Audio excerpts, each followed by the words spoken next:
సాధారణంగా చాలా మందికి పెళ్లి జరిగి సంవత్సరాలు గడుస్తున్నా సంతానం ఉండదు.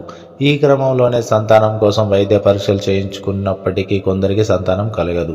ఈ క్రమంలోనే సంతానం కోసం మహిళలు ఎన్నో పూజలు నోములు చేస్తూ ఉంటారు. ఈ విధంగా సంతానం లేని సమస్యతో బాధపడే మహిళలు ప్రతి మంగళవారం ఆంజనేయుడికి పూజ చేయడం వల్ల సంతాన ప్రాప్తి కలుగుతుందని పండితులు చెబుతున్నారు. ప్రతి మంగళవారం ఉదయం సూర్యోదయానికంటే ముందుగా నిద్రలేచి స్నానం చేసి ఎర్రని దుస్తులు ధరించాలి. అదేవిధంగా ఆంజనేయ స్వామికి తమలపాకులతో అభిషేకం చేసి సింధూరంతో పూజించాలి. ఈ విధంగా స్వామివారికి పూజ అనంతరం ఎర్రటి పుష్పాలను సమర్పించి ఉపవాస దీక్షలతో పూజ చేయడం వల్ల స్వామివారి అనుగ్రహం కలుగుతుంది. స్వామివారికి పూజ చేసిన తర్వాత కేసరి నైవేద్యంగా సమర్పించే హనుమాన్ చాలీసా చదవాలి.